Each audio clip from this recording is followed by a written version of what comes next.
100 days to pick up the phone to talk to Republicans.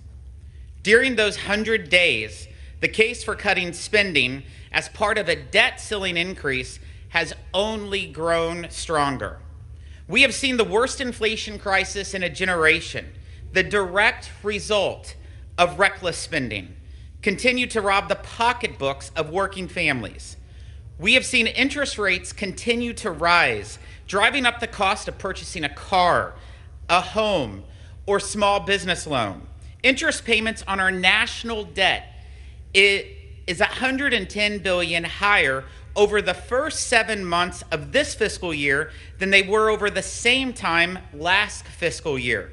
In other words, runaway spending is adding to our debt crisis on the front end and the back end. Something else occurred during those 100 days. House Republicans took action. While the White House was saying they would only accept a blank check debt ceiling increase, an idea that did not and does not have the votes, even in a Senate controlled by the president's own party. House Republicans, they passed a responsible plan to address the debt ceiling while cutting spending and supporting American workers. We acted on behalf of working families that are tired of paying more to put gas in their cars, clothes on their backs, and food on their tables. We acted on behalf of the small business owners who are desperate to remove the help wanted signs in their storefront windows. And we acted on behalf of the families trapped on government assistance to help provide them with a path to a more prosperous future. One has to wonder, what was President Biden waiting for? A massive slowdown in the economy? Well, we got that too. In the first quarter of this year, economic growth slowed significantly to just over 1%. But these data points do not tell the full story. To get that, you have to go into the communities across this country and listen to those on the front lines of the economy. At the Ways and Means Committee, we have done just that. From West Virginia to Oklahoma, Georgia to New York, we have listened to American workers, families, farmers, and small business owners who have shared their concerns and their solutions.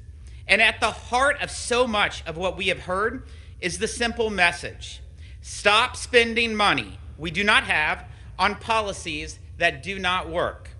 According to a recent survey, 60% of the American people say that an increase in the nation's debt limit ought to be accompanied by a reduction in the nation's spending. The Fiscal Responsibility Act is a step in responding to that request.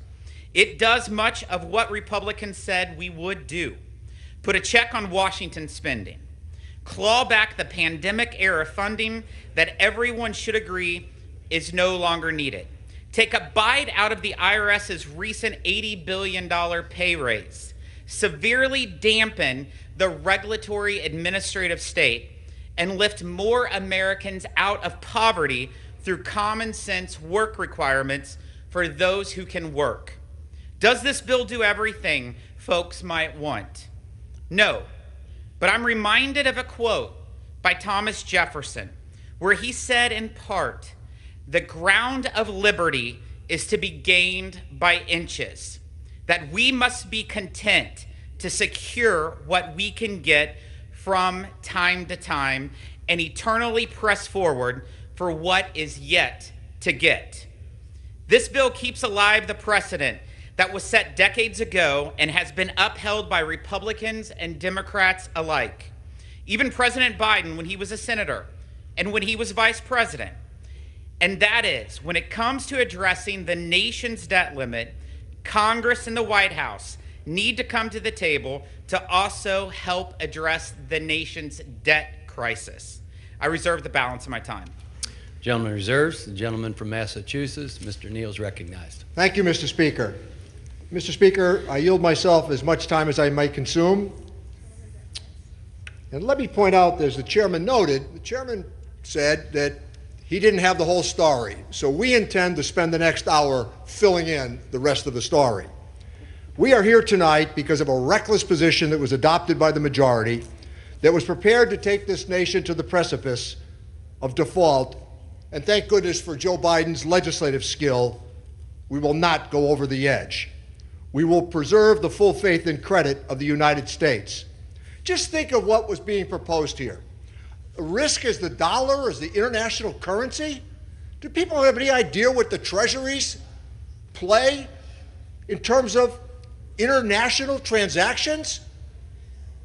The American dollar drives the world's economy, and they were prepared to take us over the edge with a reckless spending plan that they had. Well, thanks to Leader Jeffries and the measured tone that he took, we find ourselves tonight with an agreement that we might not love because it's not about perfection. And I stopped telling people that I was perfect 46 years ago when I ran for the Springfield City Council. After one legislative session, I never professed being perfect again. There is give and take to negotiation, and it means precisely that. You give and you take. And that's what we are acknowledging here this evening. That old sage of political thought got it right. Mick Jagger, you get what you need. So Democrats can proudly say tonight, with the help of Joe Biden, that we protected Social Security, we protected Medicare, we protected Medicaid, and we protected veterans' benefits, all of which we have profoundly embraced over these years. So how do we get here? This is about the CARES Act that saved the American economy.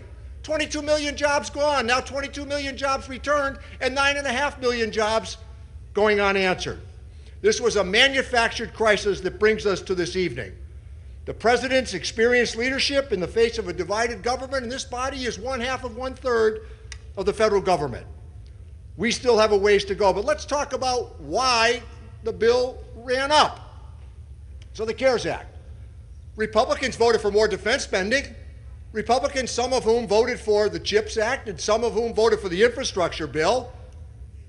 And let me point out something, and I hope everybody's paying attention to this.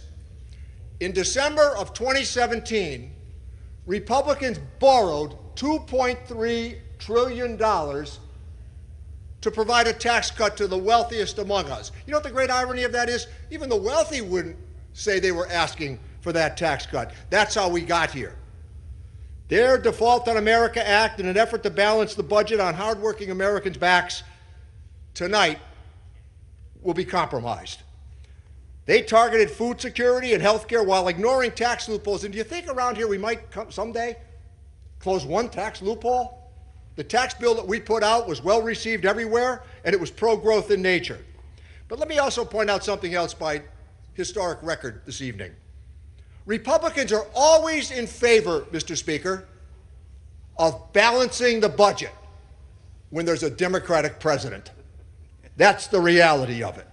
Let's not forget who put us in this situation. In the last 25 years, Republicans have voted for $10 trillion worth of tax cuts to the top 1%. 2001, $1.3 trillion. 2003, $1 trillion. And then their tax plan in December of 2017, $2.3 trillion of borrowed money.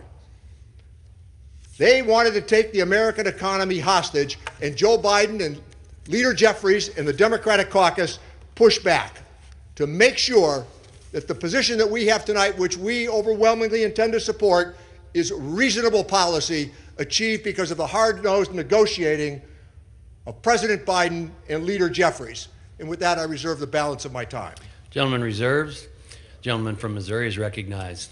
Thank you, Mr. Speaker. I'm pleased to yield 3 minutes to the gentleman who spent hours and days and weeks in the negotiation process to help get us to where we are today. The gentleman from North Carolina, Mr. McHenry. Gentleman's recognized. I want to thank Chairman Smith for yielding time. For the first time in debt limit negotiations, the U.S. government will spend less money next year than it did this year.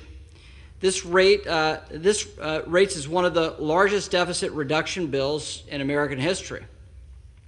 And it will fundamentally change the spending trajectory here in Washington, with more work to do and more work ahead. The bill contains spending cuts that take a step in the right direction towards restoring fiscal sanity in Washington. This agreement will return discretionary spending to 2022 levels. Additionally, we set top-line spending at 1% annual growth over the next 6 years. We also cut spending through the largest funding rescissions in American history, clawing back billions of dollars in unspent COVID money. We institute the first ever statutory administrative pay-go to hold President Biden accountable for his administrative action. If this rule had been in place over the last 2 years, it would have checked the regulatory overreach that has cost the economy at least $1.5 trillion during Biden's presidency. This agreement will also change the way Washington operates by compelling a workable appropriations process. Simply put, this legislation ends Democrats' spending spree and fights inflation. This deal will also help grow our economy and lift Americans out of poverty by instituting the strongest work requirements in a generation on some of our social safety net programs. These reforms will combat the labor shortages crippling small businesses by encouraging individuals to contribute to our society and economy while preserving these programs for those that need them most. Another pro-growth solution in this bill is the transformational reforms to the permitting process and the environmental review process. Cutting this red tape will boost domestic energy production, lower costs for struggling American families, and set us on a path towards energy independence. Furthermore, it will be faster, cheaper, and easier to build things in America, large and small. Whether that's infrastructure, roads, bridges, new homes, new factories, so be it. This legislation, though, is a product of divided government. Republicans only control the House of Representatives, not the Senate, not the White House. And throughout this process, which was long, laborious, and tough, it's been Speaker McCarthy's leadership and House Republicans leading. We passed a plan, and it was that plan and the Speaker's leadership that enabled these negotiations and this agreement. This is the most conservative spending package during my time in Congress, and I'm proud to support it. And I encourage my colleagues to vote yes and yield back. The gentleman from Missouri yield. Reserve. Great. The gentleman from Missouri reserve. Yes, reserve. The gentleman from Thank you, Mr. Massachusetts Speaker. recognized. It's an honor for me to introduce the Democratic leader for a leader's 1 minute, Mr. Jeffries. Mr. Jeffries is recognized for 1 minute.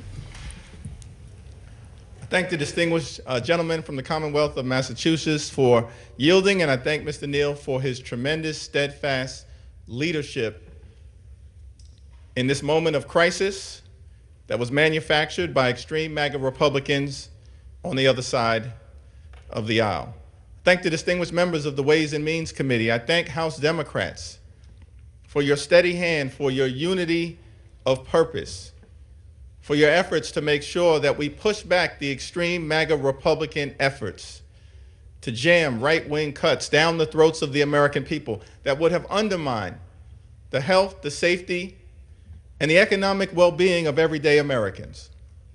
From the very beginning, House Democrats were clear that we would not allow extreme MAGA Republicans to default on our debt, crash the economy, or trigger a job-killing recession.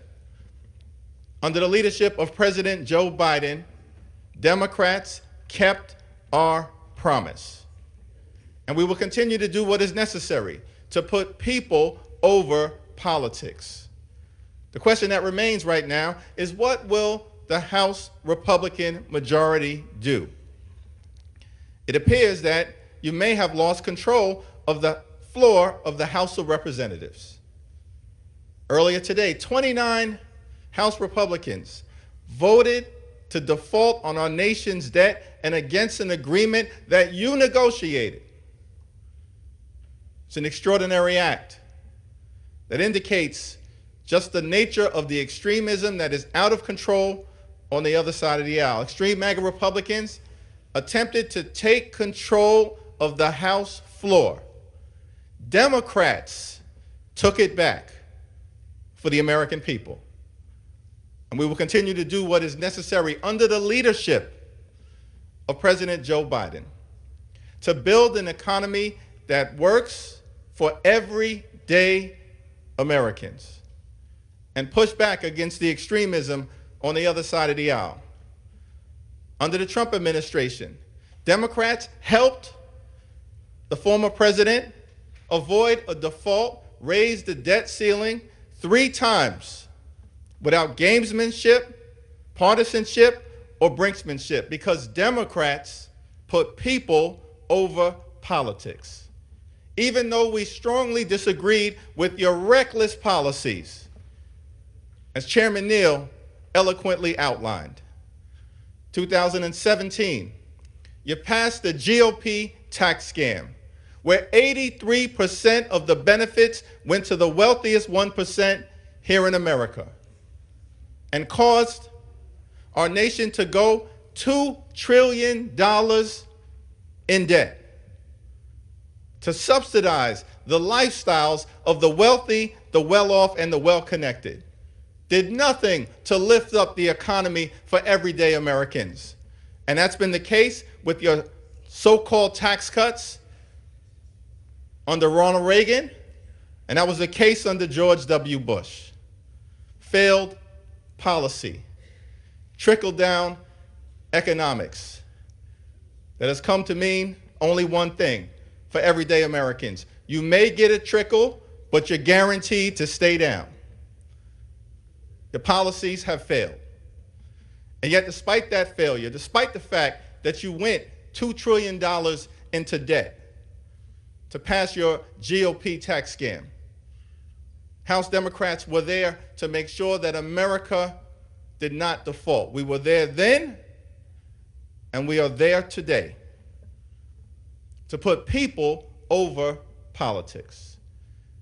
And so I'm thankful for my colleagues, for their work, for their commitment, for their patriotism, for their dedication, for their willingness to find the common ground necessary under the leadership of President Joe Biden, who did an extraordinary job under very difficult circumstances to protect values of importance to the American people, notwithstanding your threats to crash the economy, trigger a recession, default on our debt. Because President Biden understood, despite the hostage-taking situation that you unnecessarily thrust the country into, that we had an obligation, a responsibility to avoid a catastrophic default. That's exactly what President Biden and Democrats have been able to do. We also made clear that America would not find ourselves back in this hostage-taking situation. You passed the Default on America Act about a month ago that had extreme right-wing cuts. Members, including leadership, are reminded to direct the remarks to the chair. Mr. Speaker, I did not mention any single member by name or any single individual on the other side of the aisle. Mr. Speaker, Chair. Mr. Speaker, as I've indicated on this floor, House Democrats will continue to put people over politics and push back against the extremism on the other side of the aisle. And I'm thankful for the leadership of President Joe Biden in avoiding a catastrophic default. I'm thankful for the leadership of President Joe Biden in finding our way to an agreement that will avoid a hostage-taking situation for the balance of the 118th Congress.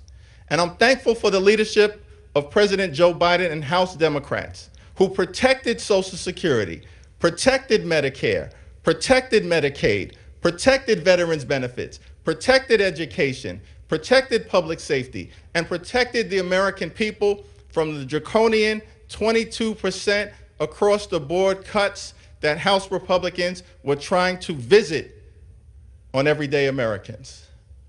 And as a result of that effort, that leadership of President Joe Biden, we're going to be able to get through this hostage-taking situation and ensure that we can continue to build an economy that works for everyday Americans. I thank House Democrats for their leadership. I thank House Democrats for their work, and we will continue to show up and stand up and speak up without fear for everyday Americans and to ensure that we can continue America's long, necessary, and majestic march toward a more perfect union. I yield back.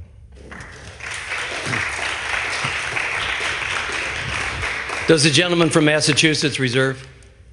We continue to reserve, Mr. Speaker. The gentleman from Missouri is recognized. Thank you, Mr. Speaker. I yield 3 minutes to a gentleman who has worked for days and weeks to get us where we're at today. The gentleman from Louisiana, Mr. Graves.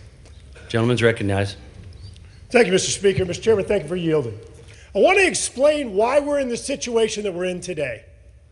We've watched over the last year as my friends across the aisle have pushed through legislation called the IIJA, called the IRA, the CHIPS Act, the ARP, all these acronyms. And what it means to you, what it means to the American people, Mr. Speaker, is it means that $10 trillion in extra funds have been spent. $10 trillion. Let me tell you what that means. Today, a child born in America is going to inherit about $4.5 million in debt at their birth. $4.5 million, the amount of money they're going to pay over their lifetime, according to the Committee for a Responsible Federal Budget. Right now, we have hit our credit card limit as a nation. We don't have the ability to pay the monthly payment. And so we're in a quandary. We've got to figure out how we're going to raise that credit card limit. And just like you would do with your own family, you would have a conversation, Mr. Speaker, with your child, and you would say, hey, how did you get yourself in this situation? We've got to fix it. Look, the situation we're in right now, we have 4 options in front of us. There are 4. Number 1, we can default on the debt. You cannot pay your credit card bill, which means late payment penalties, interest rates going up, and you cause havoc on the American family. Second option is you can say, hey, we're going to use this 14th Amendment thing that doesn't really exist, and the president can just do it on his own. Third option is you can get all the moderates, you can get them together, they can do a relatively clean debt ceiling and just keeps that debt going up and up and up from $32 trillion today to $52 trillion over the next 20 years or so. 17.5 cents of every tax dollar paid over the next 10 years is going to go toward interest on the debt. 17.5 cents. The third option we have is, again, a clean debt ceiling and just running it up. The fourth option we have, the one that's before us today, the Fiscal Responsibility Act. It is absolutely historic for the first time ever as a result of the strategic nature of this speaker. We're in a situation where we have legislation before us that will result in the greatest savings in American history, that will result in the greatest rescission or taking back of funds in our nation's history. We have legislation before us today that will strengthen and instill work requirements for welfare. We have legislation before us today that will rescind funds for additional IRS agents, because I have never had a constituent say, gosh, I wish I could have more audits. We have legislation before us today that for the first time in 40 years streamlines the environmental process. Mr. Speaker, here it is. Historic efforts to raise the deficit. $6.5 trillion is how much this one resulted in. This one, $2 trillion in savings. This is the option. There's not an imaginary fifth option, Mr. Speaker. It doesn't exist. Gentleman's time has expired. The American people support this legislation. Yield back. The gentleman from Missouri reserve. Reserve. Gentleman from Massachusetts. Thank you, Mr. Speaker. The previous gentleman left out infrastructure spending, the CARES Act, defense spending, the CHIPS Act, and the VETS Act, all of whom had Republican support in terms of the expenditure. And Bill Clinton balanced the budget 4 straight times during his presidency, and the money was given away with big tax cuts in 2001 and 2003. With that, let me recognize the gentleman from Texas, Mr. Doggett, for 1 minute. Gentleman's recognized. Protecting our country's full faith and credit requires accepting some unacceptable Republican demands. As one cartoonist aptly described them, Republicans suffer from a form of deficit attention disorder. You see, when Democrats are in charge, they are absolutely obsessed with deficits. But give them a little power and their attention, poof, it just magically vanishes as they begin to deplete the Treasury with tax gifts for the well-connected. like their multi-trillion-dollar Trump tax giveaway, they're already planning in coming days to soon borrow more to reward those at the top. Their boundless affection for tax cheats and for tax expenditures may increase the debt by even more than the cuts that they make today in education, health care, and environmental protection, which are so wrong. As climate deniers, these Republicans sought to repeal our climate law, but were held to one pipeline and a weakening of environmental review laws, a troubling setback that we can overcome. We should be leaping forward instead of moving slowly. Gentleman's time is Ransom expired. paid, America protected. Continue to reserve, Mr. Speaker. The gentleman from Missouri is recognized. I yield 1 minute to the gentleman from North Carolina, Dr. Murphy. Thank you, Mr. Speaker. I rise today in support of the Fiscal Responsibility Act. Over 100 days ago, President Biden said he would not negotiate. Acting on behalf of this country, Republicans forced him to negotiate. The bill alters our fiscal trajectory and helps remedy the federal government's insatiable spending problem. This landmark legislation lowers non-defense discretionary spending and forces Congress to employ a functioning appropriation process. More importantly, the measure doesn't result in new taxes, doesn't touch Social Security, Medicare, or veterans benefits. Is the bill perfect? Absolutely not. Is it a step in the right direction? Absolutely. CBO scores a decrease in spending of $1.9 trillion. Let's not forget, Rome was not built in a day. It's now up to Republicans to make the necessary cuts to bring in our terrible spending and our terrible debt of $31 trillion. I urge my colleagues to support this landmark legislation. Thank you. I yield back. Gentleman reserved. Reserve. Gentleman from Thank you, Mr. Massachusetts. Speaker. I yield 2 minutes to the gentleman from California, Congressman Thompson, who spent 6 hours in front of the Rules Committee. Thank the gentleman for yielding. Mr. Speaker, the American people can't afford a default. Default on our debt would be catastrophic, an economic disaster with consequences for every one of our constituents. Congress can't let that happen. This bill's not perfect, but thanks to President Biden's leadership, the bill before us achieves 2 key points. One, it prevents default, averting an economic disaster. And 2, it preserves not only key programs like Social Security, Medicare, and Medicaid, but also maintains virtually all House Democrats' achievements from the last 2 years, including the climate provisions of the Inflation Reduction Act, which I was proud to author with my colleagues in the Ways and Means Committee.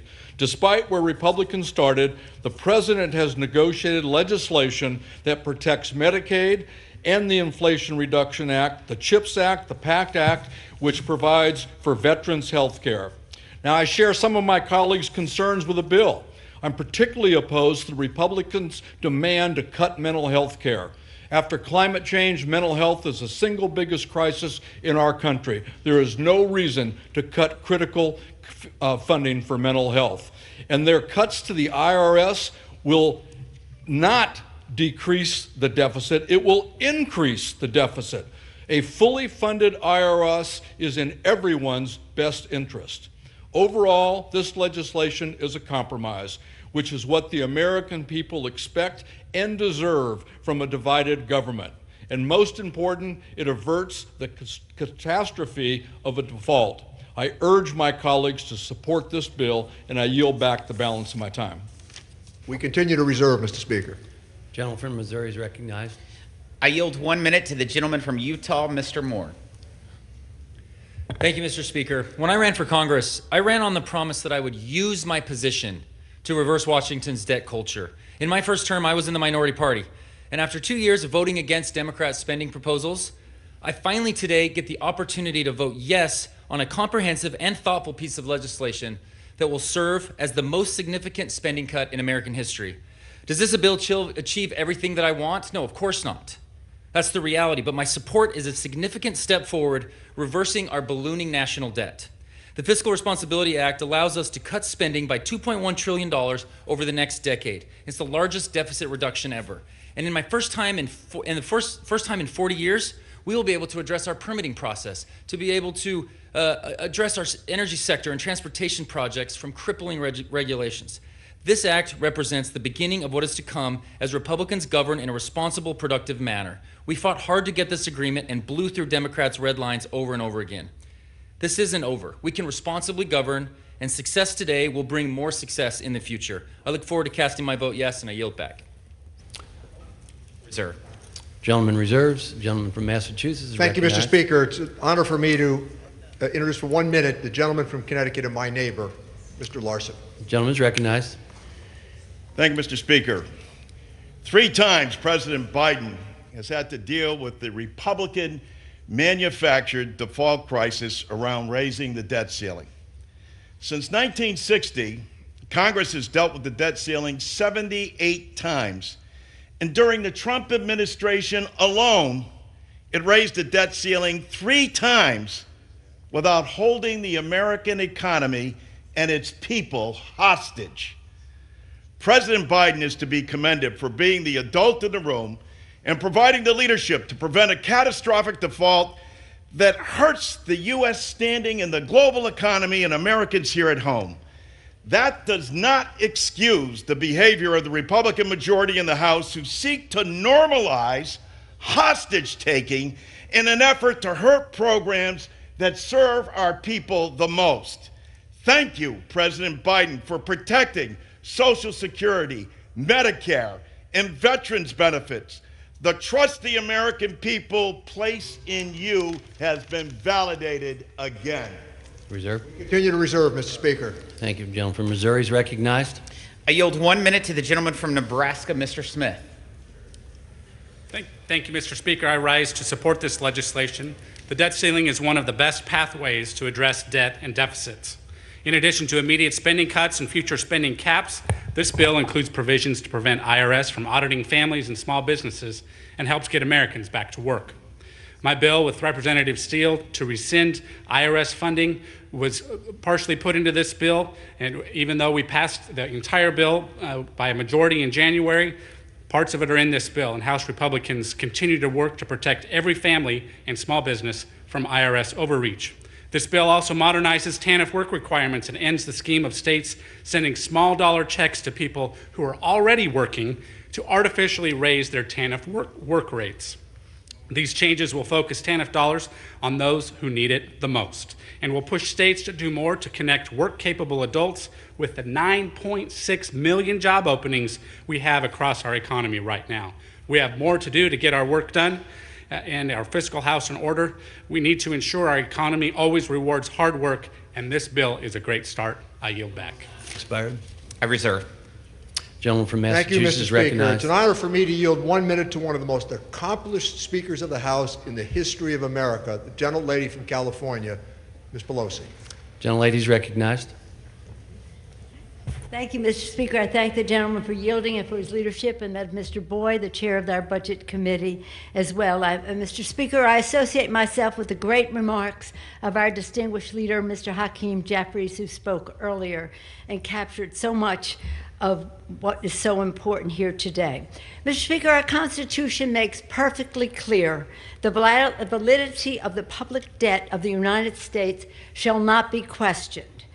And the bipartisan budget agreement, we honor our sworn oath as lawmakers to uphold this constitutional duty. While I find this legislation objectionable, it will avert an unprecedented default, which would bring devastation to America's families. Millions of jobs eliminated, trillions in savings erased, higher costs on loans, mortgages, car payments, credit card bills, and more. And let us commend President Biden for his responsible leadership to prevent this unconscionable outcome while protecting Social Security, Medicare, Medicaid, protecting health care for our veterans as our Commander-in-Chief, climate, infrastructure, our economy. Gentlelady's time I urge has our expired. colleagues to support the full faith and credit of the United States. It shall not be Gentlelady's time has questioned. expired. I yield back. Thank you. The gentleman from Missouri is recognized. Thank you, Mr. Speaker. I'm pleased to yield 1 minute to the gentleman who has worked numerous hours, days. In fact, he's been working since January to get where we're at today. And we're pleased to have the gentleman from California, Speaker McCarthy. Gentleman's recognized. Mr. Speaker, let me first say how grateful I am to Congressman Graves and Mr. McHenry. They have given their time and talents to the efforts for more than a month. Our entire conference and country owes them a debt of gratitude. And to my conference, thank you. You worked hard. When I went to see the president on February 1st, sat in the Oval Office right in the chair across, I said, Mr. President, the debt limit's coming. At that time, Janet Yellen said it'd be into maybe August, July. I said we should work together. I said there's only two things, Mr. President. Never raise taxes, and we have to spend less than we spent this year. He said we would meet, but for 97 days, we would never meet. It wasn't until this House took action to pass. I sit back and I think for one moment, what if that bill didn't pass because nothing passed in the Senate? If that bill had not passed, the only other option is sitting over here in a discharge position. Just needs a few more signatures, and it would be just raise the debt. Just raise the debt. But tonight is going to be different. Tonight we're going to do something we haven't done before. Tonight we're going to give America hope. Tonight we are going to vote for the largest savings in American history, over $2.1 trillion. That's what we'll vote on. Mr. Speaker, every great nation that has overextended itself has collapsed. Mindful of this truth, George Washington said in his farewell address that a healthy public credit is a source of strength and security for a nation. By that same token, an unhealthy debt burden is a source of weakness and insecurity. President Washington's words ring true today. We're seeing the negative effects of runaway spending in real time. Record inflation, rising interest rates, broken supply chains, and economic uncertainty. Runaway spending is also making America more dependent on foreign debt holders. The total debt we owe to other countries is $7.4 trillion. Countries like China are buying more of our farmland, more of our businesses, and more of our debt. This is unsustainable, but what's even worse, it is dangerous. But runaway spending is more than an economic and national security problem. My belief, Mr. Speaker, it is a moral problem.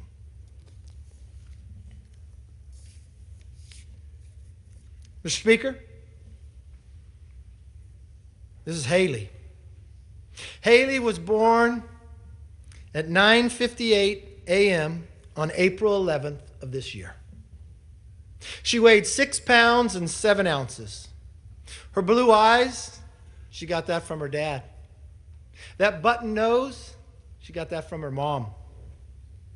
And the $95,000 bill, she got that from Washington.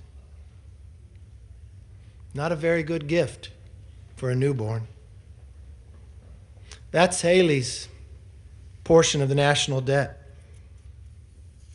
And sadly, Haley is not alone. Every child who is born today owes $95,000 in debt. Mr. Speaker, that's $10,000 more in debt for every child since this president took office. It reminds me of what Ronald Reagan once said. When a business or an individual spends more than it makes, it goes bankrupt. When government does it, it sends you the bill.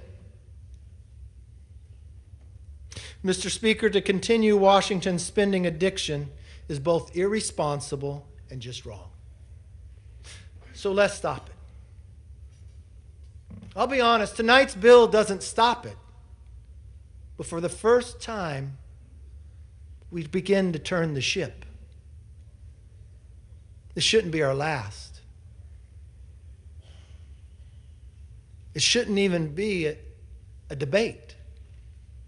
We should challenge each other for how could we put ourselves on a fiscal path even better.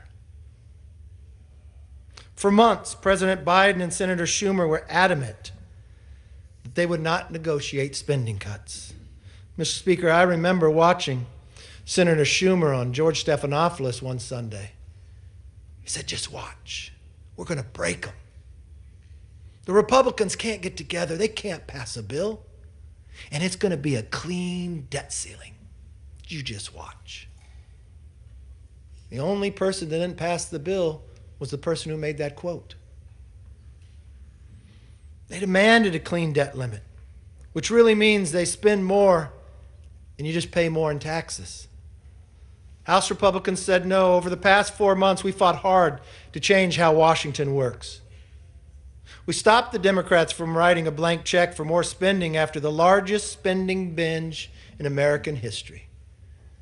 It brought us some of the worst inflation our nation has ever known. We used the power we had to force the president to negotiate. You would watch me day after day requesting to negotiate with the president. We produced a bill that in divided government takes a step towards smaller government, less regulation, more economic growth, and more take-home pay. And unlike previous speakers, you don't have to pass the bill to find out what's in it.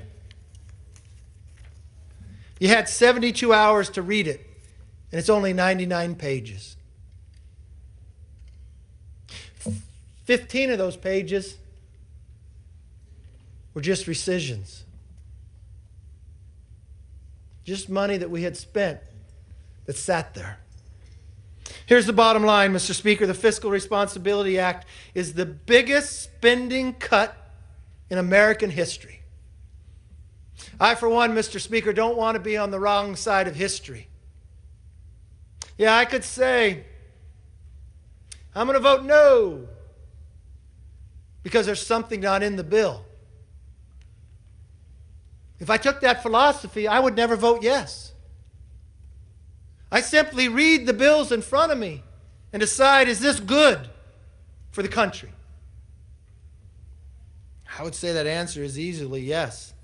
Taxpayers will save an additional $2.1 trillion, and for the first time in more than a decade, Congress will spend less next year than this year.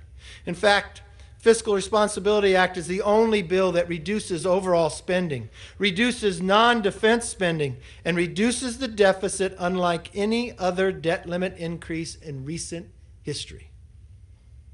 We're finally bending the curve on discretionary spending because of this bill. And we're doing it while at the same time raising our national defense and our veterans fully funded, with Social Security and Medicare preserved, and without raising a penny in new taxes.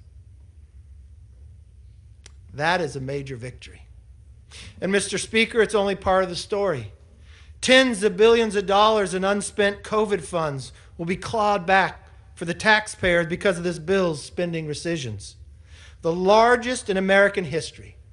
If you add up all the rescissions in American history and you add them together, this is larger than that.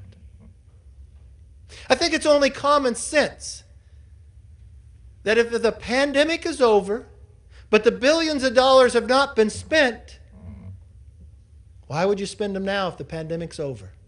Why don't we provide them back to the hardworking taxpayer that has to pay it? Like Hallie.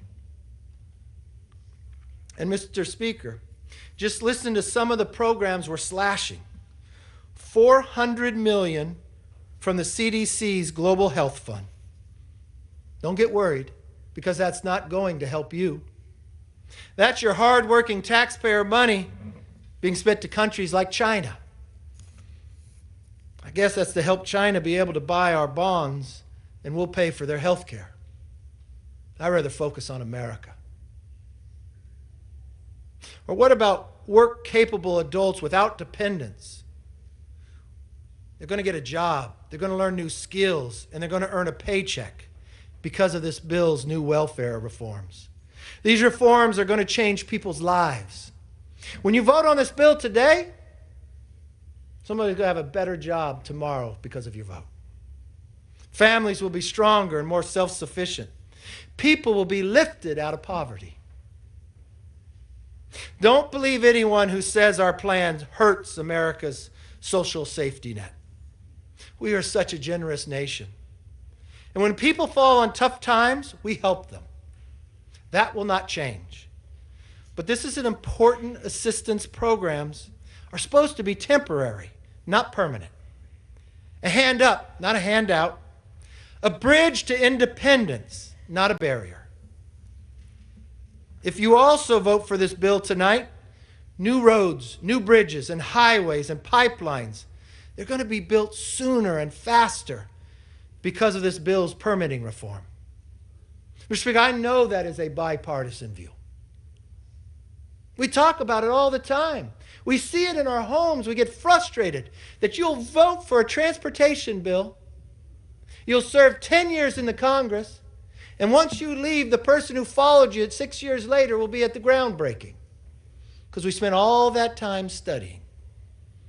I think America wants to compete. They want to cut the red tape. They just want a fair process. This is going to save families money and make America less dependent on China, changing America for the better for decades to come. Finally, taxpayers will be more protected from harassment and costly new burdens. We rejected every single one of President Biden's demands for new tax hikes and new government mandates. And believe me, from the person sitting in the room with the president, he asked every single time. Instead, this bill eliminates the funding that would have been spent this year to hire Biden's army of new IRS agents. Overall, we've cut more than $20 billion from Biden's IRS slush fund. To date, they haven't been able to hire a single one of Biden's 87,000 new IRS agents. And I'll come back year after year to keep it that way. Because the government should work for you, not go after you. Mr. Speaker, passing the Fiscal Responsibility Act is a crucial first step for putting America back on track. It does what is responsible for our children, what is possible in divided government, and what is required by our principles and promises. Yes, it may not include everything we need to do, but it is absolutely what we need to do right now. Moving forward, House Republicans will build on its structural reforms. And as we do, the American people can be confident in this: I'm never giving up. I heard the detractors. I'm an optimist. You have to be. I sat there 15 rounds. I'm an optimist. I waited 97 days and listened to the president tell me he will never meet with me. But I woke up every morning thinking this might be the day. I'm an optimist that I watched division in this house. But tonight, we might come together to do something very big for this nation. Don't mistake it that it's the solution. It's the beginning. And we should wake up the next morning on how we could do better even tomorrow. You see, I will never give up on the American people. And I will never give up on keeping our commitment to America. With that, I yield back.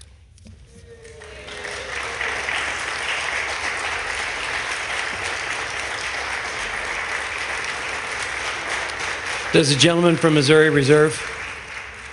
The gentleman from Massachusetts is recognized. Thank you, Mr. Speaker. I want to yield 1 minute to the gentleman from Oregon, a champion of the Inflation Reduction Act and the tax credits that were included, Mr. Blumenauer.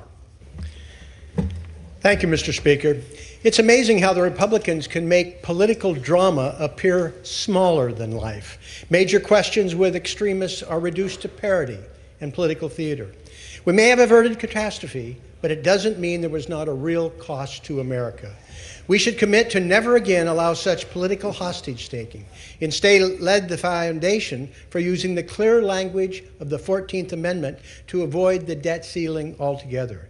We should collect billions of dollars already payable from some of the wealthiest individuals and corporations. It would be a strong signal about the fairness of our tax system. It's ironic that Republicans are worried about pressing rich people for taxes they already owe, but would subject poor people to more harassment and meaningless paperwork. We should instead concentrate on changing policies that would reduce the deficit. If there will be time limits on benefits, maybe we could start with 20,000 rich farmers who got $1 million a year or more for 37 consecutive years. If we act in good faith, it shouldn't be so hard, and America will be the better. Does the gentleman reserve? Gentleman from Missouri is recognized. I yield 1 minute to the gentleman from Louisiana, Majority Leader Scalise. Gentleman's recognized. Thank you, Mr. Speaker, and thank my friend from Missouri for yielding and for his leadership on this bill. Mr. Speaker, for the first time in years, this Congress is actually debating a bill that will reduce spending from 1 year to the next. Let me repeat it. Reduce spending from 1 year to the next. That's not something you hear around this town often. Usually the debate is how much more money will Washington spend? And in fact, if Republicans were not in the majority in this House, that's exactly the debate that would be going on. How much more to spend, how many more taxes to raise, because that's what President Biden wanted at the outset of this debate on the debt ceiling. And just for a little background, let's be clear what the debt ceiling is. The debt ceiling is the nation's credit card. And for the last 2 years, you saw out-of-control, reckless spending to the tune of trillions of dollars, where President Biden and his allies racked up so much debt that they maxed out the nation's credit card. And so we're at this point to address that problem. But, Mr. Speaker, wouldn't it make sense at the same time that we're addressing the problem that President Biden created with years of spending money that we don't have, that we also have an honest discussion and start solving the problem that caused the nation to max out the credit card? That's what this debate has been about for the last few months. And frankly, I think it's a debate that has been a long time coming in this nation. And so over months of debate, while no one gets everything they want, I think it's important that we talk about the things that we got, that we talk about the things that the American people will get out of this bill that will help start turning the trajectory of our nation's spending in Washington, finally putting our country back on a path where we can keep this debate going. This is the first step. Let's make no mistake about it. This bill doesn't solve all of the problems that have been created over years and decades, but it starts to finally turn the ship of state in the right direction. And it starts with real savings. Over $2 trillion in actual spending cuts. That's in the bill. Again, very historic first step. And it doesn't mean that's where we stop. It means that's where we start. You don't get the next round of trillions in spending cuts if you don't lock in the first $2.1 trillion that are in this bill. Now, something else we do. We actually go and reclaim for the taxpayers of America what's been identified as $28 billion in slush funds floating around Washington, all under the name of COVID. President Biden himself actually said COVID is over. We passed legislation here in this House under this Republican majority to end the pandemic so we can get our country and our economy back going again. Yet there's $28 billion out there still unspent that liberals in Washington want to spend. And if we don't pass this bill, they will spend that money in the name of COVID, even though COVID's over. $28 billion that should go back in savings to the taxpayer. Well, guess what is in this bill, Mr. Speaker? Those $28 billion are reclaimed so that taxpayers get that money back. That's in this bill. Let's talk about the IRS. In my years in public service, in the state level or in Congress, I've never got a single call from a constituent going, you know what? The thing we really, really want you to do is to go add more people to the IRS.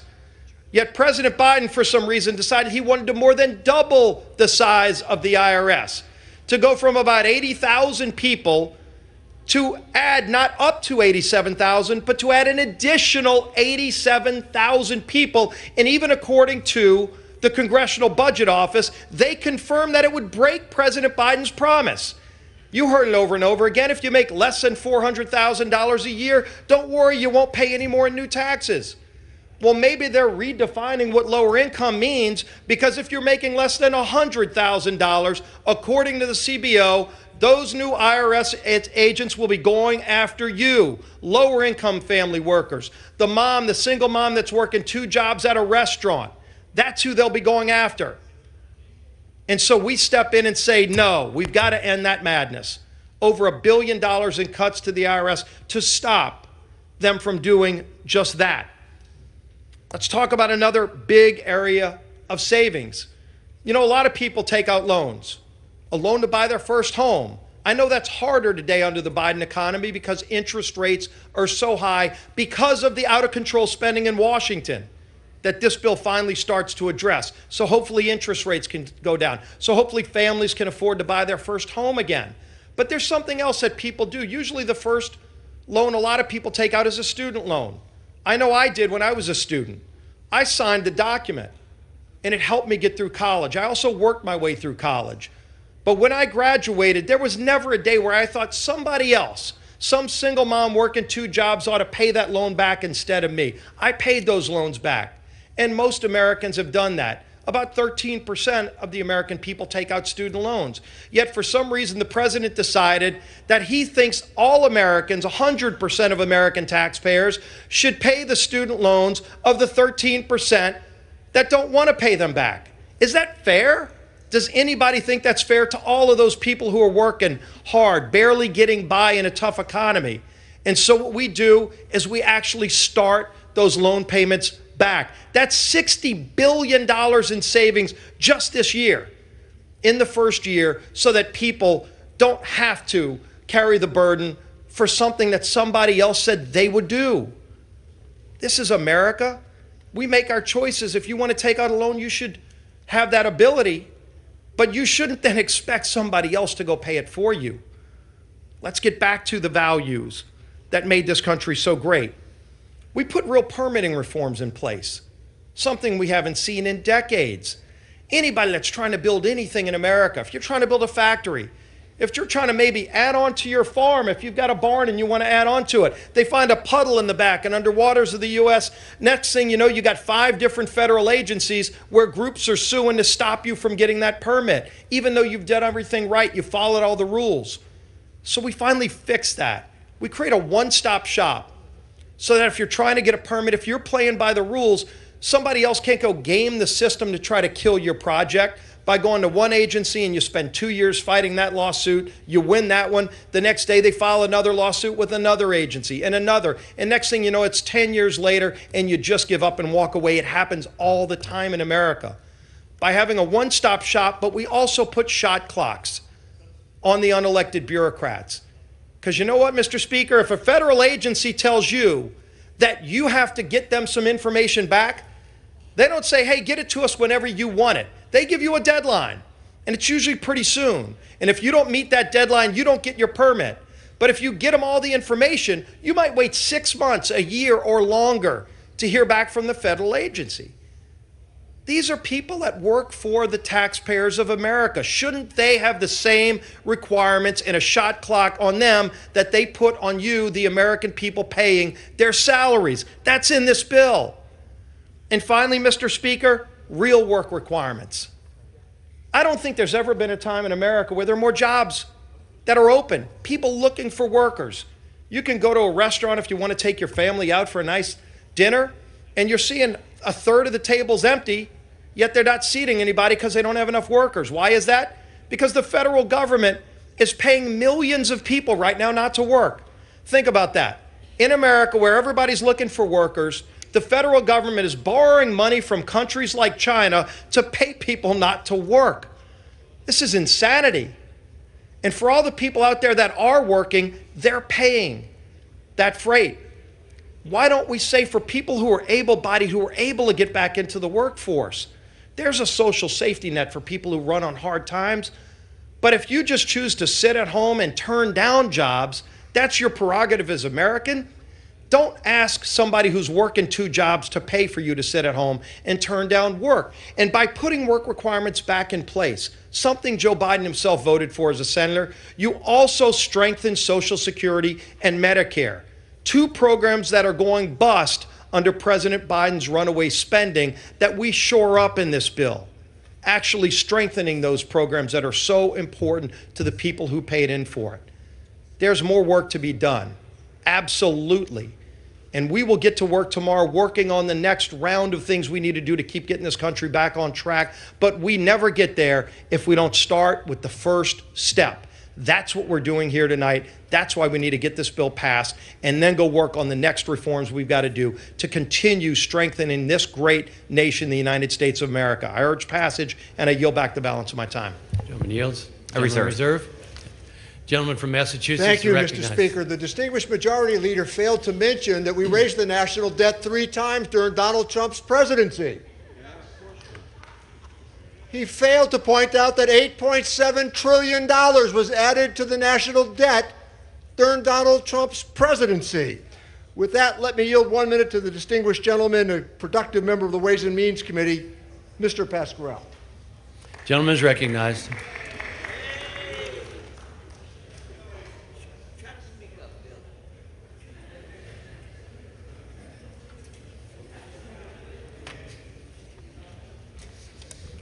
Mr. Chairman,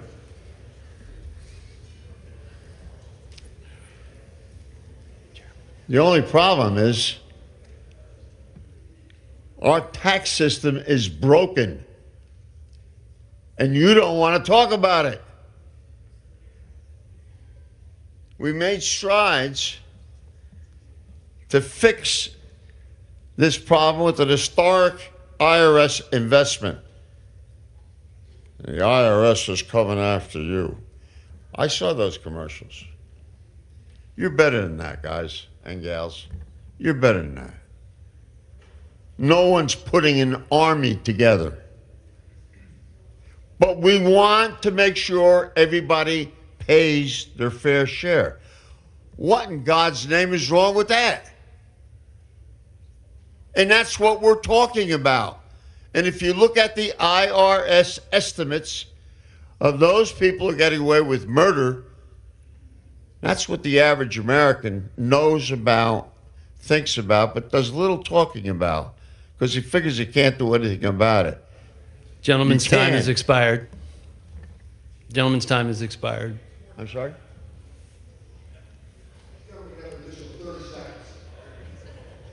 I'm sorry? Gentleman's recognized. 30 seconds. So, Article 1 is ignored many times by both parties, both sides of the aisle. It is the Congress that has the power to put a budget together. It's pretty simple. All Americans must understand what is happening here. President Biden put forward a budget to boost opportunity for working Americans, increase access to health care, and Gentleman's time has expired. Tax fairness. And Mr. Chairman, in the greatest country in the world, if we don't fix our tax Gentleman's system, time has expired. we have not done our job as Congress folks. Thank you, and I yield back. As a reminder, members are reminded to direct their remarks to the chair. Does the gentleman reserve? Speaker. Gentleman from Missouri is recognized. Mr. Speaker, Democrats often say that the new IRS funding will only be used to go after the wealthy, This is simply not the case. I ask for unanimous consent to submit for the record a CBO blog post from 2021 examining the Biden administration's $80 billion proposal and stating that it would return the audit rates to the levels of about 10 years ago and that rate would rise for all taxpayers. Our calculations show that this would mean 600,000 more audits per year for taxpayers making less than $75,000 a year. Without objection. I yield 1.5 minutes to the gentleman from Pennsylvania, Mr. Kelly. Gentleman's recognized. Thank you, Mr. Chairman. You know, I come from a town called Butler, Pennsylvania, and in that area, it's Pennsylvania's 16th congressional district. In that district, the average annual income for a family of 4 is about $52,000. Now, down here, people laugh and say, nobody can live on $52,000 a year. I said, in my district, they do. In my district, they do. But let's talk about this in kitchen table economics. Last year, we had about $4.9 trillion in revenue. We spent $6.2 trillion. Kitchen table economics is that you tell that family that earned $49,000, go out and spend $62,000, and they look at you like there's something wrong with your head. They say, you can't do that. I said, your government does. Your government does. They do it every year, and they do it with your tax dollars. Listen, this is America's wake-up call. This isn't about the blue side of the house or the red side of the house. Look up in the gallery. That's red, white, and blue. That is America. Those are the people that pay our taxes. All we're asking tonight is we look at the Fiscal Responsibility Act. What a weird name to be used in Washington. I wish we could stop playing this game of who struck John. Both parties have spent too much money for far too long. Tonight's the night to turn this ship around. This is the USS Abraham Lincoln, and it takes more than one person at the wheel. We've all got to grab that wheel, and we've got to start pulling on that wheel to turn this ship around. Gentleman's time has expired. Thank you. I appreciate the time, but I got to tell you, tonight's a wake-up call, America. Not a Republican wake-up call or a Democrat wake-up call, but an American wake-up call. Please, wake up. Does the gentleman reserve? A reserve. Gentleman from Massachusetts is recognized. Thank you. They're applauding for me, Mr. Speaker. Thank you.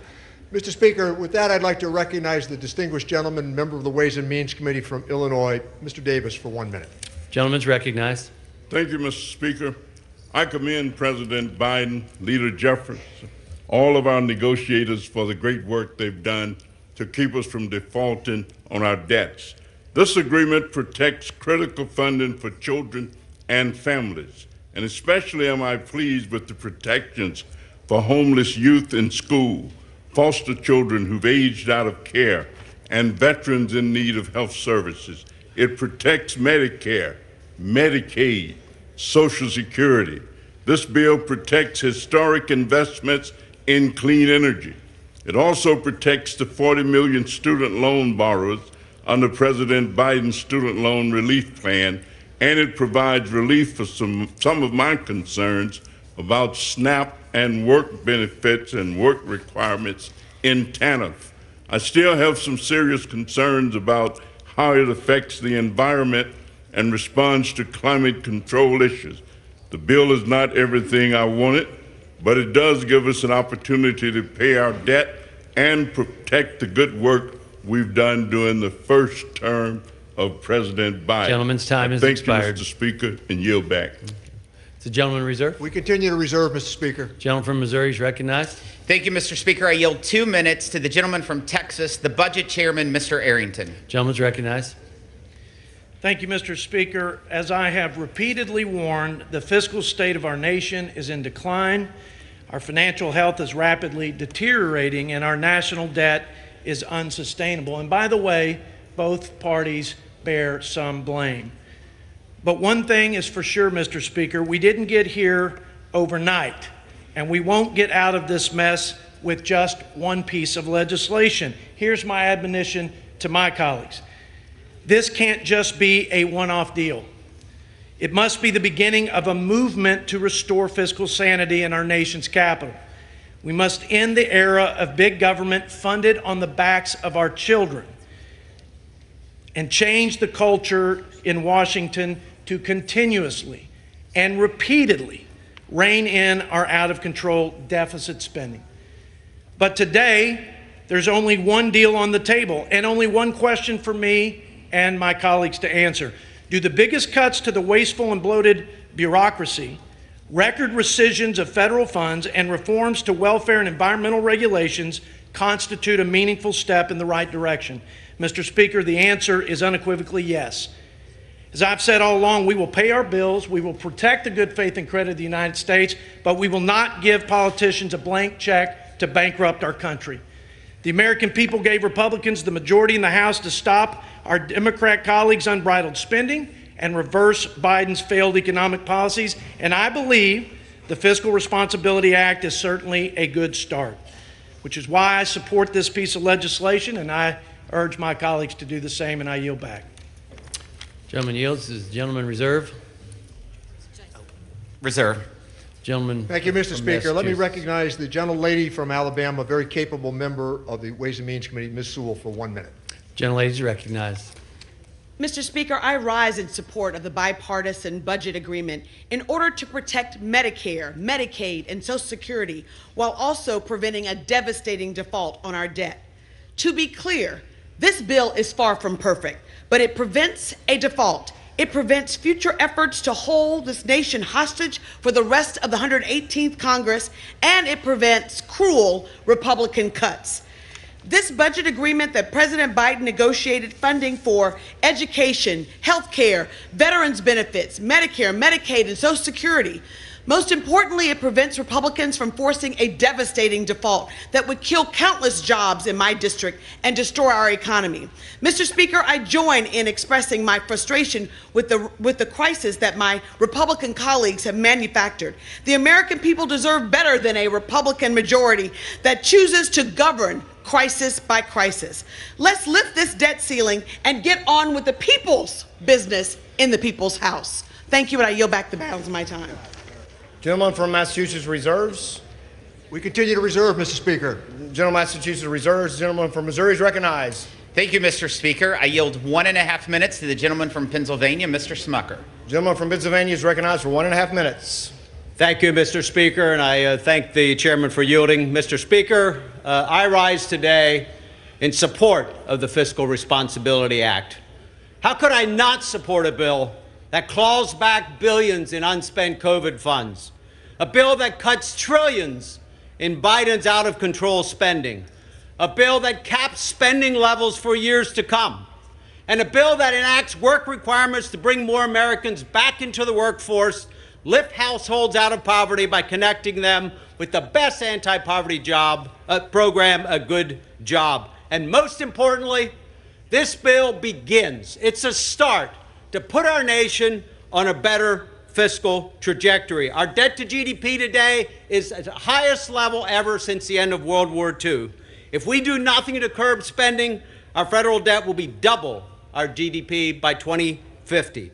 This is a start to change our trajectory. Now, I wish I could be voting for more than this.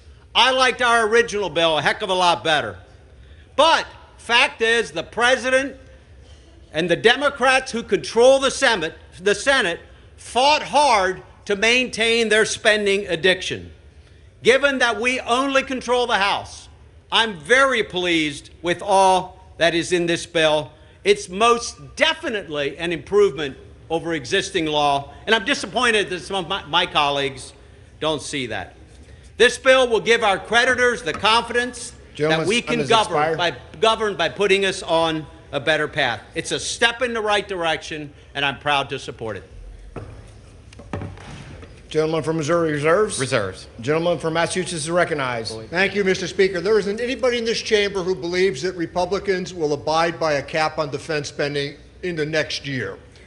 Let me yield 1 minute to the distinguished gentlelady from Washington, Congresswoman Delbene, a champion of the child tax credit. The gentlelady is recognized for 1 minute. Thank you, Mr. Speaker. I rise today in support of the bipartisan budget agreement. This deal will protect American families and our economy from a devastating default on our nation's bills in just 5 days. It will also shield our veterans, seniors, law enforcement, and schools from the worst of the extreme demands my Republican colleagues issued while holding our economy hostage. This deal is far from perfect, but we can't let perfect be the enemy of the good when the stakes are this high. A default would mean an immediate recession, millions of jobs lost, devastating retirement accounts, and higher borrowing costs for Americans. Compromise means that no one gets everything they want. So we have a choice between a catastrophic outcome or a chance to move forward with a bipartisan compromise. The worst outcome here would be a default. So let's get this done and over to the Senate so we can take default off the table. I yield back. Gentleman from Massachusetts reserves. Continue to reserve. The gentleman from Missouri is recognized. I yield 1.5 minutes to the gentlelady from New York, Ms. Malliotakis. The gentlelady is recognized for 1.5 minutes. Mr. Speaker, the Rolling Stones said, you can't always get what you want, you get what you need. And we need to avert a default that would stop checks to our seniors, benefits for our veterans, hurt the U.S. dollar, and Americans' retirement savings. We also need to change the fiscal trajectory of our nation, and this bill does both by reducing inflationary spending for the first time in over a decade with the largest savings in history, imposing spending caps, and adding checks and balances on the executive branch.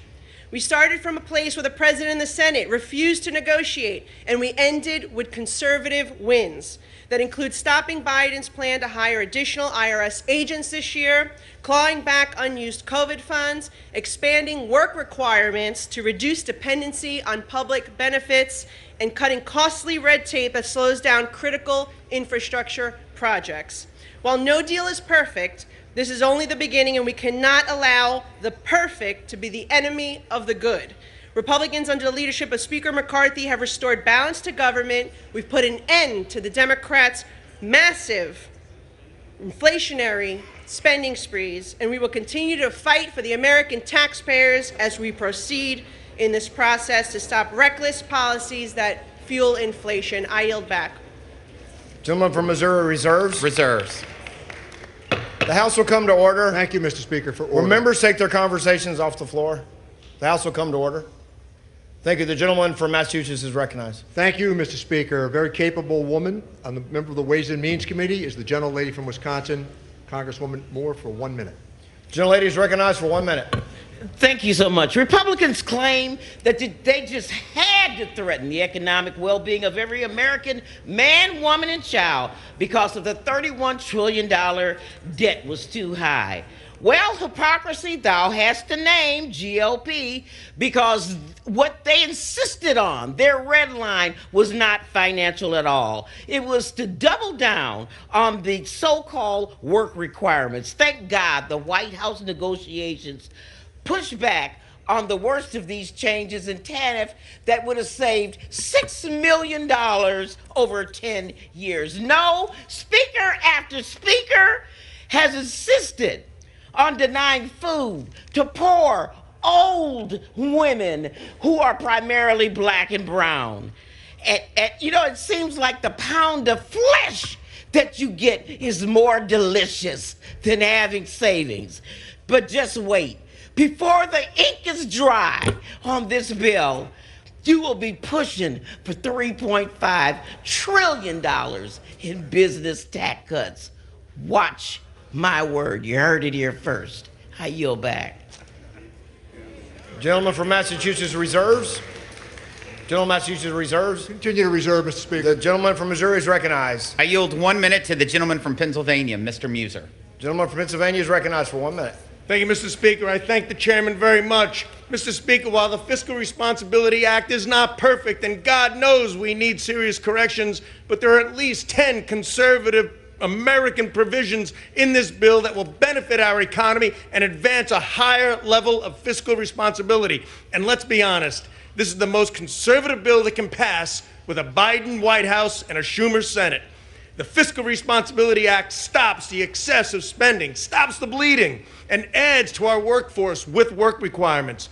It includes the most important federal environmental permitting reforms in 40 years. And don't take my word for it. This is coming from the Associated General Contractors of America, the Petroleum Institute, the Marcellus Shale Coalition, and the National Association of Manufacturers. Virtually every small business association, every group committed to sound fiscal policy, such as Americans for Tax Reform and Americans for Prosperity, have endorsed this legislation. This bill reins in the Biden administration's executive order spending, which accounted for over $1 trillion in spending over the last 2 years. There's also a reduction of the IRS of $20 billion, protect Social Security, and all the while we will avoid a catastrophic default. I urge support of this bill. Thank you, Mr. Speaker. Gentleman from Missouri continues to reserve. I reserve.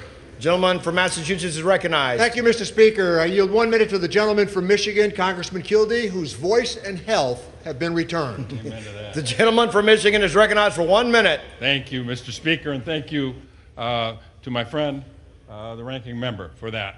Look, paying America's bills isn't an option. Defaulting on our debt would have a consequence for every single American, and in fact would have global consequences.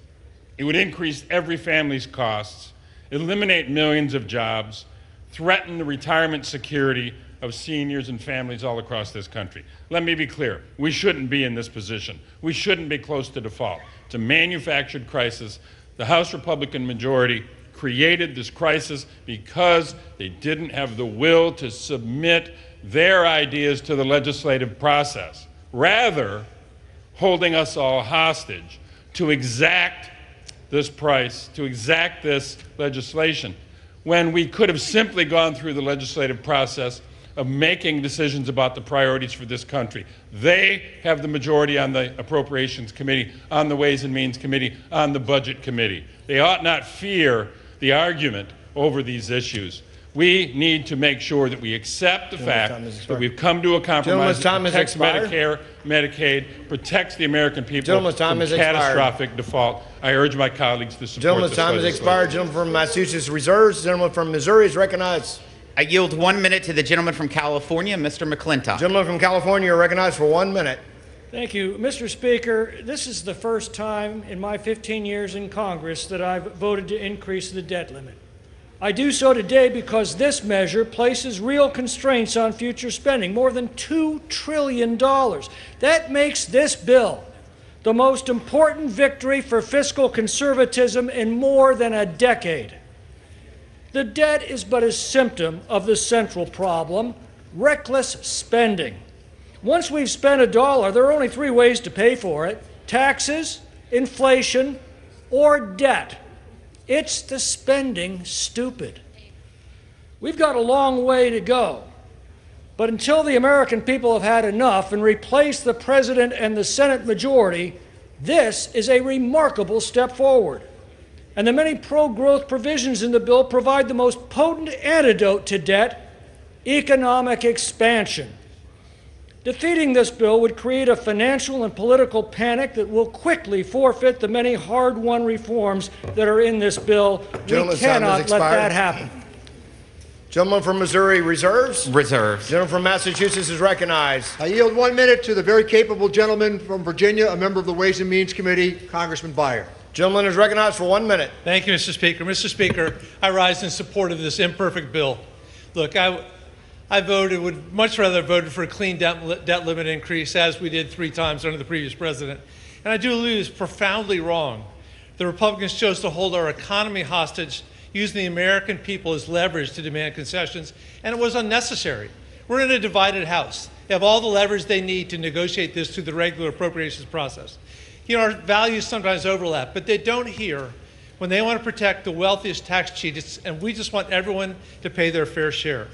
Look, President Biden and his negotiating team worked skillfully and successfully to prevent a majority of the draconian tax cuts. This bill could have been so much worse, but it would be a catastrophe if we didn't pass it. I will vote yes, and I continue to urge my colleagues to permanently abolish the debt ceiling, which could cause a real disaster someday soon if we don't get rid of it. Thank you, and I yield back. Gentleman from Massachusetts Continue reserves. Mr. Speaker. Gentleman from Missouri is recognized. I yield 1.5 minutes to the gentleman from New York, Mr. Lawler. Gentleman is recognized for 1.5 minutes. Thank you, Chairman. Thank you, Mr. Speaker. I rise today to voice my support for the Fiscal Responsibility Act. As I have said from the very beginning, we must negotiate, we must cut spending, and we cannot default. The FRA reduces discretionary spending for the first time in decades and is the largest deficit reduction in our nation's history. It cuts non-defense and non-veteran spending to below 2022 levels, one of the primary goals of the Limit, Save, and Grow Act. It saves taxpayers $2.1 trillion over the next 6 years while blocking $5 trillion in new taxes proposed by the Biden administration. The bill also caps spending at 1% growth over the next 6 years, and through the appropriations process, House Republicans will have the opportunity to reduce spending even more.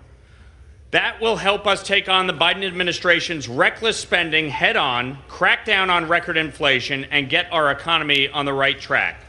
This bill also protects Social Security, Medicare, and veterans' benefits, despite previous false claims by my Democratic colleagues that we were going to cut those vital programs. It enacts critical permitting and NEPA reform, enacts safeguards on executive spending, and forces Congress to engage in a functional appropriations process. The bottom line is this: with a divided government, no party is going to get 100% of what it wants. We all have a responsibility to govern, and default is not an option.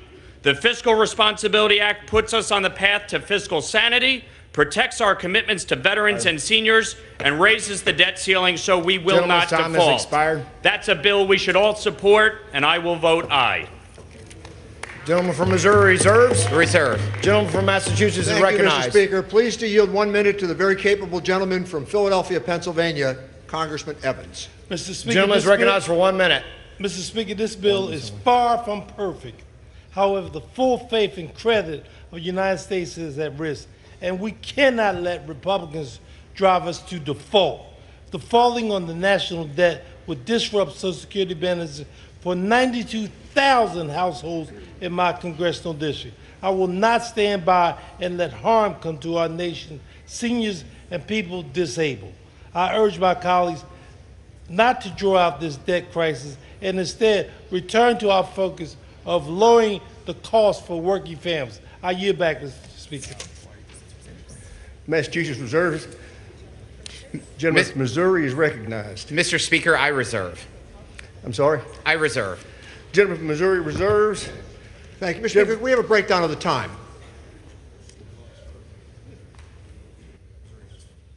Gentleman from Massachusetts has 10 minutes. The gentleman from Missouri has 4 minutes. Thank you, Mr. Speaker. Let me yield 1 minute to another very capable member of the Ways and Means Committee, the gentleman from Illinois, Mr. Snyder. For how much time? Thank you, Mr. Speaker. 1 minute. Gentleman from Illinois is recognized for 1 minute. Thank you, Mr. Speaker. I rise today in support of the bipartisan budget agreement and President Biden's work to ensure the nation pays our bills and avoids catastrophic, self-inflicted economic crisis. This legislation protects the many bipartisan achievements realized in the last Congress, such as the Infrastructure Investment and Jobs Act, CHIPS and Science Act, and PACT Act, as well as the Inflation Reduction Act with its historic investments in addressing climate change. With this vote, we will protect Social Security, Medicare, and Medicaid, and prevent devastating cuts sought to life-sustaining SNAP and TANF programs.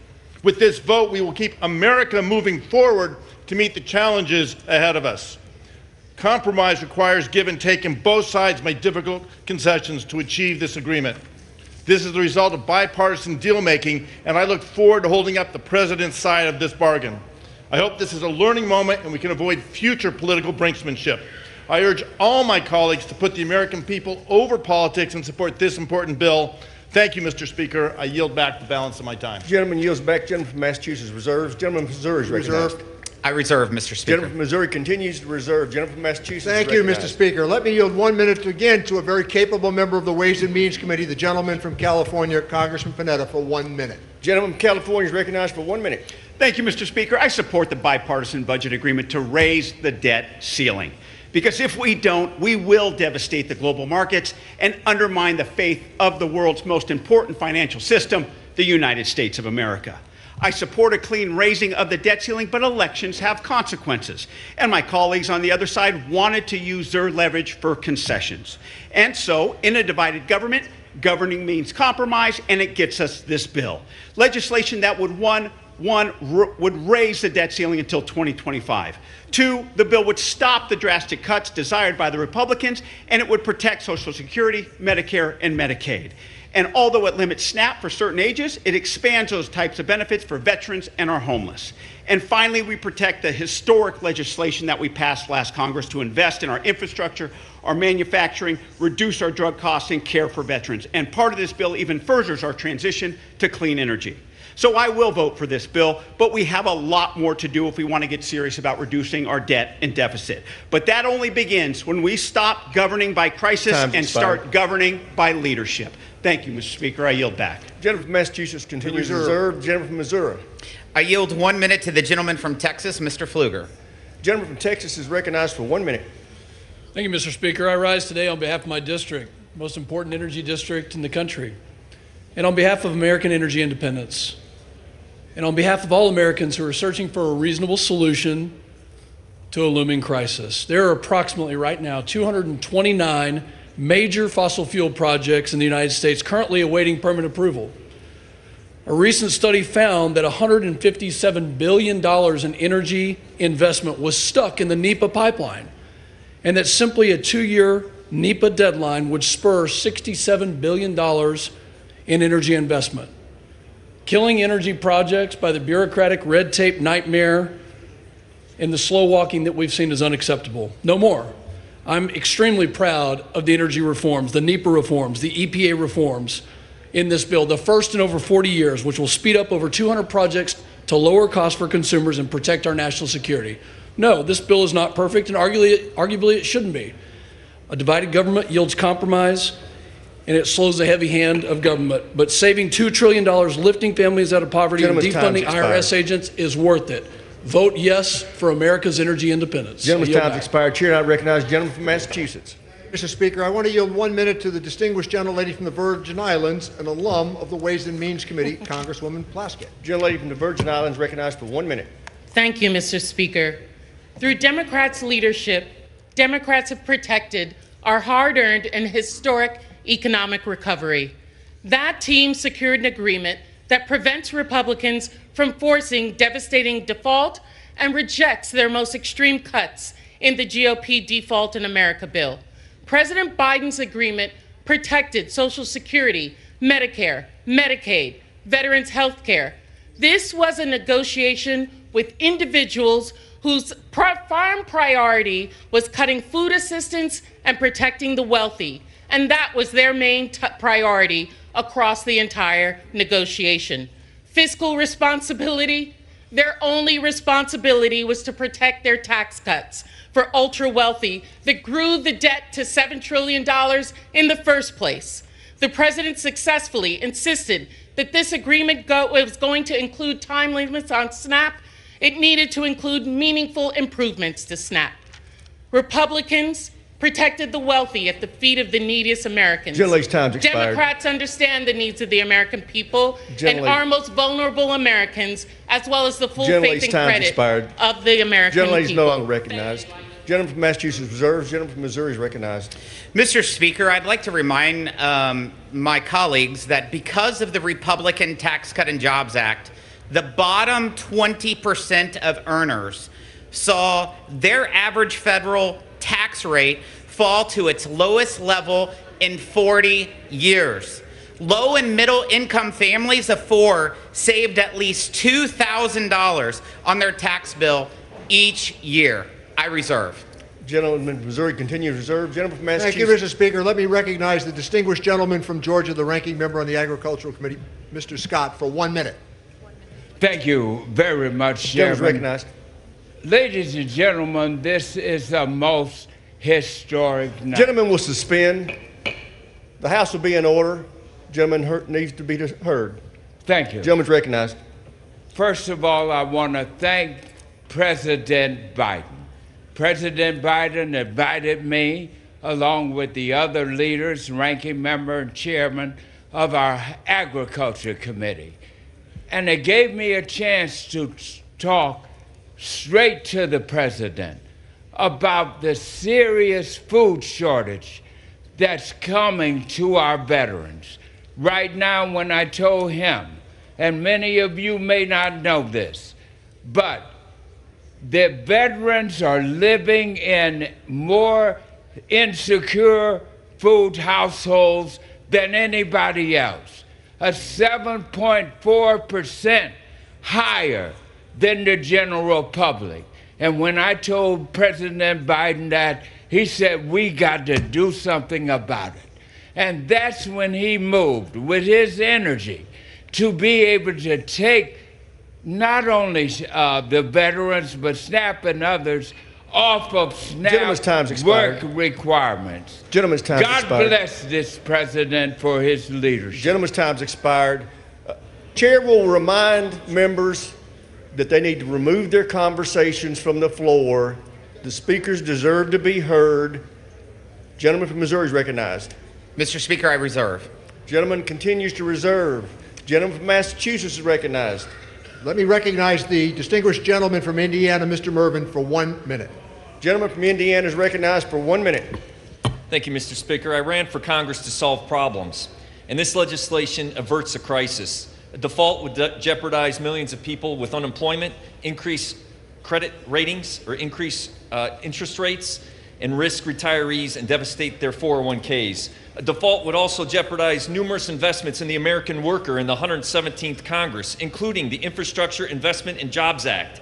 This bill not only increased created jobs, but it also, with a strong Buy American provision, strengthened our domestic steel and manufacturing base, and it also allows for our members, our veterans, to be protected and puts funds dedicated to the health benefits and provides resources for the Toxic Exposure Fund. I appreciate the dedicated work of the administration and the Democratic colleagues.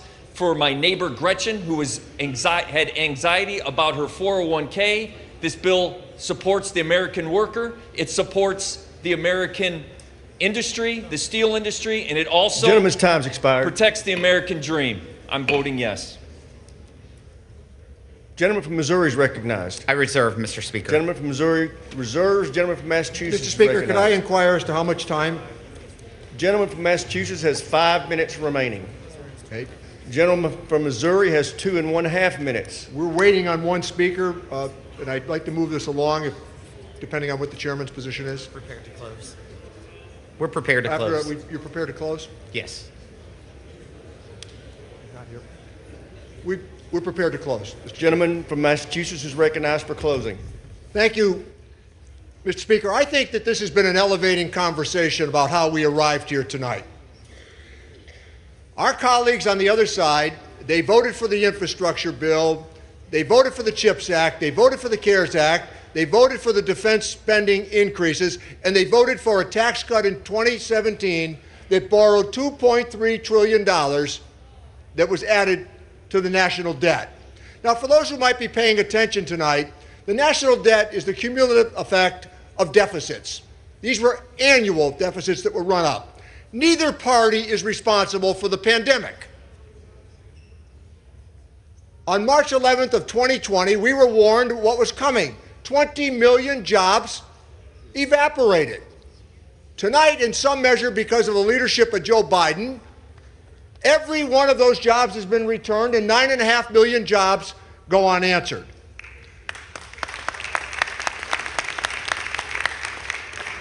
In this negotiation, which means you don't get everything you want, there are some quality moments that we take great credit for.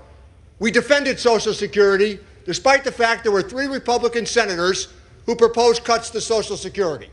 That's the reality. We defended Medicare. We defended Medicaid, and we defended veterans' benefits. And very proud of the fact that we wrote the Pandemic Relief Act.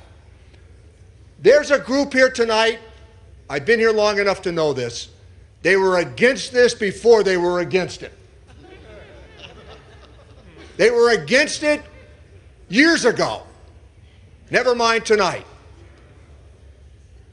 But this moment of bringing the nation to default, what this does or what it would do to the American dollar as the currency of choice for the world, what this would do in treasury markets for liquidity purposes, what this would do to the hard-earned 401k plans of the American family, to take us to this moment in this showdown that we had.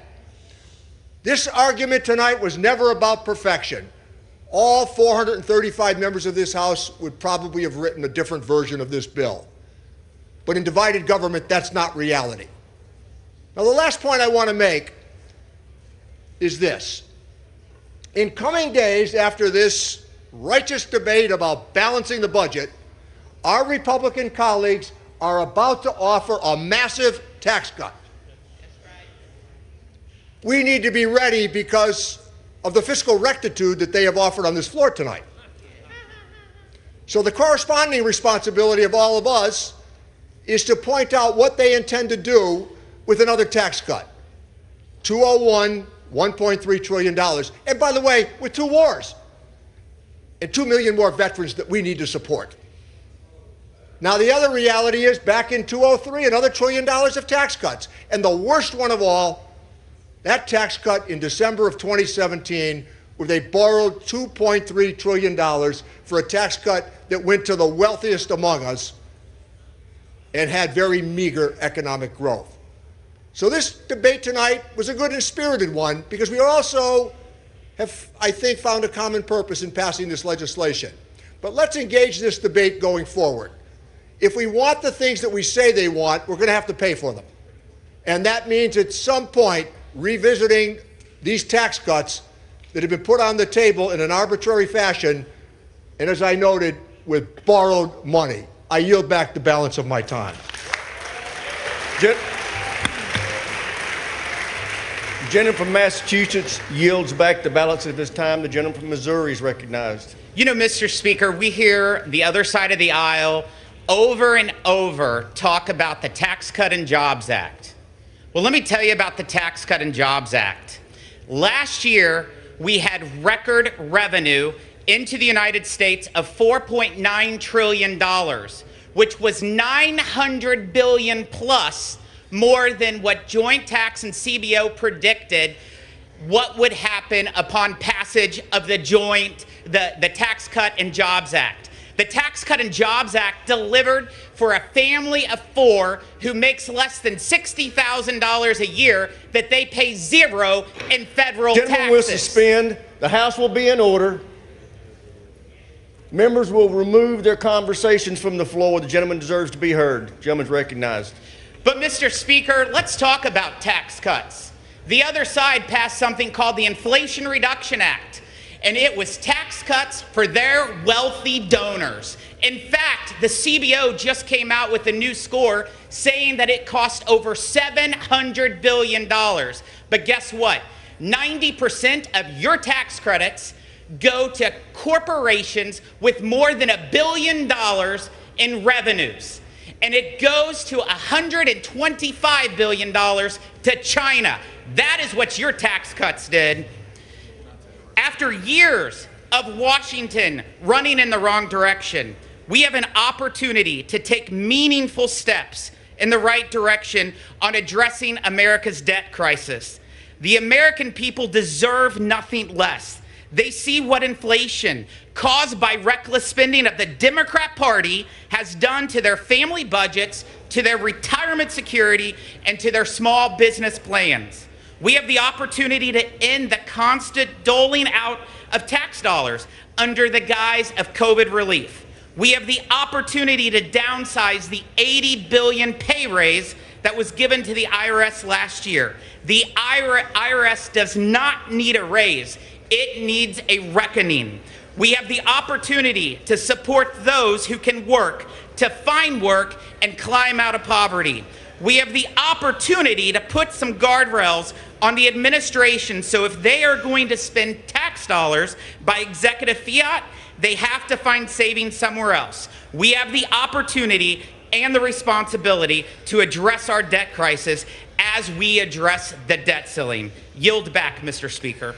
Gentleman from Missouri reserves yields back his balance of his time. Members are reminded to direct their remarks to the chair. All time for debate has expired pursuant to House Resolution 456. The previous question is ordered on the bill as amended. Question is on engrossment and third reading of the bill. Those in favor say aye. Those opposed say no. The ayes have it. Third reading. Provide for a responsible increase to the debt ceiling. The question is on passage of the bill. Those in favor say aye. Those opposed say no. Aye. No. In the opinion of the chair, the ayes have it. Without objection. Purpose is the gentleman. Gentleman from Massachusetts asked for a recorded vote. Those in favor of a recorded vote will rise. Sufficient number having arisen, a recorded vote is ordered. Members will record their votes by electronic device.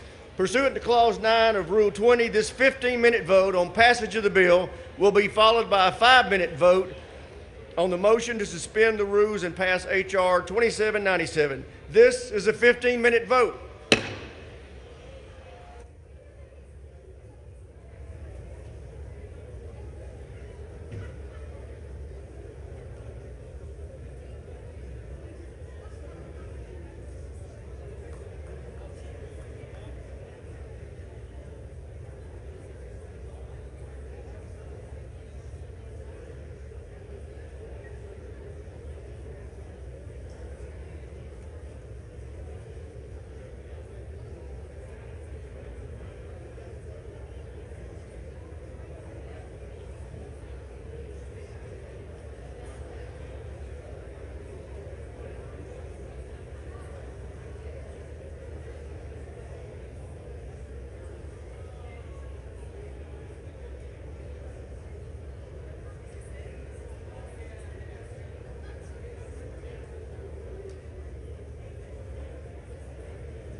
yeas are 314. The nays are 117. The bill is passed. Without objection, a motion to reconsider is laid on the table. Pursuant to Clause 8 of Rule 20, the unfinished business is the vote on the motion of the gentlewoman from Missouri, Ms. Wagner, to suspend the rules and pass H.R. 2797 as amended, on which the yeas and nays are ordered. The clerk will report the title. H.R. 2797, a bill to amend the Securities Act of 1933 to require certification examinations for accredited investors and for other purposes. The question is, will the House suspend the rules and pass the bill as amended? Members will record their votes by electronic device. This is a 5-minute vote.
Vote the yeas are 383, the nays are 18. 2/3 being in the affirmative, the rules are suspended, the bill is passed, and without objection, the motion to reconsider is laid on the table.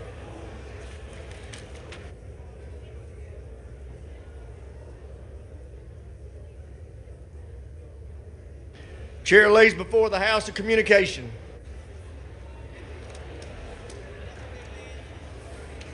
The Honorable the Speaker, House of Representatives, sir. I write to inform you that I am resigning my position as the member of the United States Congress representing the 1st Congressional District of Rhode Island, effective at the close of the legislative day of May 31st, 2023. It has been the honor of my lifetime to represent the 1st Congressional District of Rhode Island in the United States House of Representatives, and I am eternally grateful for their trust and faith that the people of the 1st District placed in me to serve as their member of Congress for the past 12 years. Enclosed, find a copy of the letter I have submitted to the Rhode Island Governor, Daniel J. McKee. Signed sincerely, David N. Cicilline, Member of Congress. Pursuant to Section 3Z of the House Resolution 5, the House stands in adjournment until 11 a.m. tomorrow.